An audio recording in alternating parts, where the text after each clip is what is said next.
Death and sex seem to win the prize for the most euphemisms and dysphemisms in the English language. Indeed, dead is a four-letter word that's almost as unsayable as the F word itself. Instead, we prefer passed on, passed away, pushing up daisies, gone to meet his maker, or in the great phrase of the immortal Monty Python parrot sketch, shuffled off this mortal coil and gone to join the choir invisible. And when it comes to the glorious act of coitus, well, there's diddled and banged and porked and shafted and shagged and rogered, all giving rise to the most marvellous opportunities for double entendre and innuendo. There's no entertainment like the British Music Hall. British entertainment has long been a hotbed of double entendre and euphemism. From music hall to carry-on films, British audiences have lapped up smutty puns and nudge-nudge, wink-wink jokes. By not saying exactly what they mean, entertainers get away with murder. Metaphorically speaking, of course. In the 60s, radio programs like The Goon Show and Round the Horn served up wordplay, innuendo and nonsense verse for the delectation of the nation.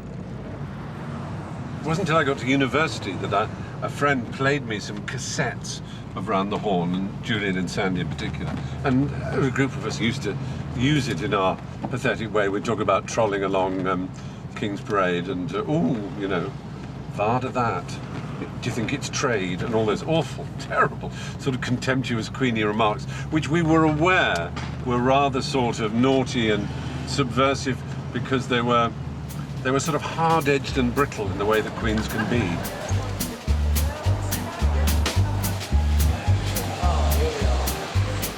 A lot of these expressions came from the secret gay slang Polari. Hello, Betty. Hello, Stephen. What are you doing here? Can I take you for a ride? I haven't been taken for a ride since last I was in the street. In your pot. Betty Bourne used to speak Polari during its heyday. You had this language, and as you say, it was yours. Yes, and it also made you feel you were part of a secret club. Yes. That was wonderful. Which is one of you the were things... part of an exclusive club. It was the only bit of exclusivity that working class queens had, you see. And it was fun. The Varda the Bonacartes on that Omi over in the corner there, the one with the bright blue ogles. So it was a mixture of Italian and I think back slang and almost some Romany, I think, as well. Some gypsy was in there, wasn't it? Back slang, supposedly. Romany, yes, there are all sorts of words.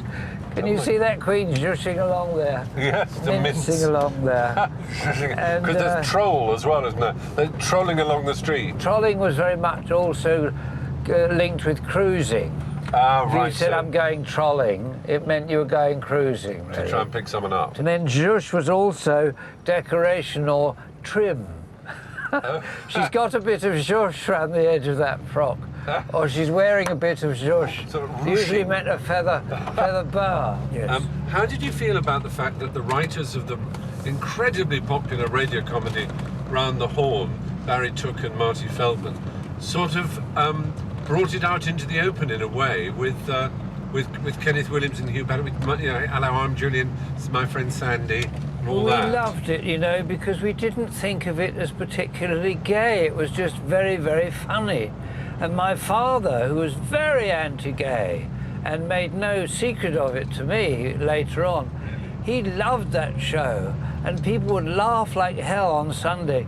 And also Sunday was the day off when we could all be a bit naughty, They knew it was naughty, but they didn't quite know what it meant. Because they used to say things like, oh, we need butch. Yeah. That's your actual French and all that. Yes. I mean, to anybody with ears to hear, you would say it was most obvious that these were two gay men. Yes, it was. The fact that the people around us wouldn't know what the hell we were talking about at all was also part of the fun.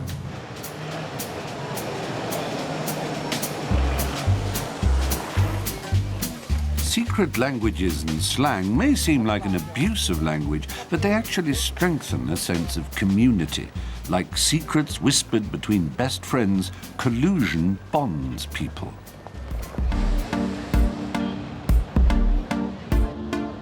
To Today, kids are speaking a new argot. They smatter their language with words their parents and teachers struggle to comprehend. Slang empowers them. I say like sup, hey, what's up with it, hey. They say, you got swag. Hey, blood, there go the broskies. Like Akko Taco. What's up, Cuddy? I say hey, I say hi.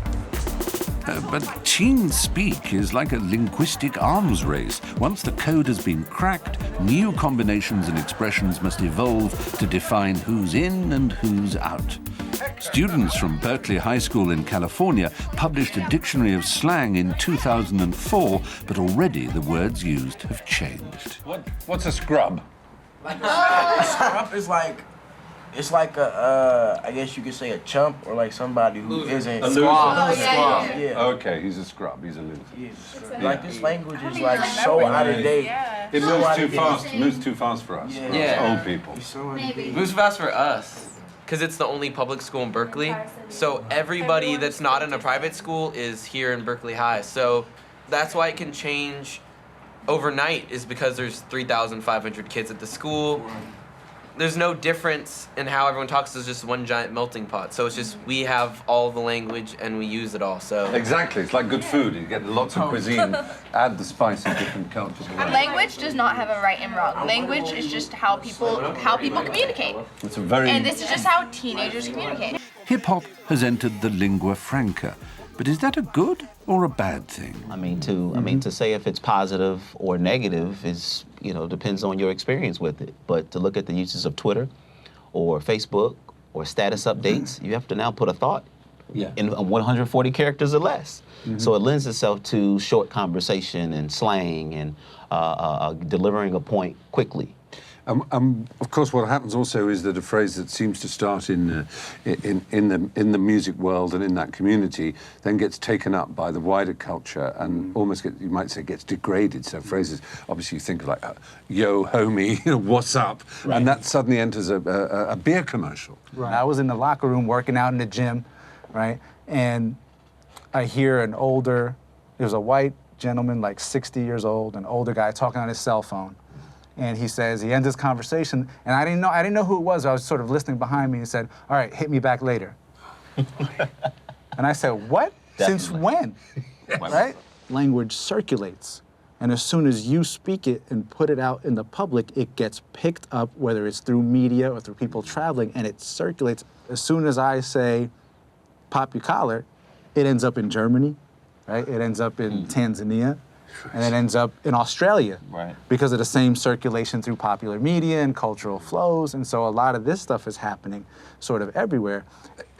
As you say, it's both like it's a local thing, a neighborhood thing, but also a kind of citizen of the world thing, and the two can coexist. Yeah, exactly. And the music is a vector for the ideas that are smuggled inside it in some ways. Yeah. They get circulated. Yeah.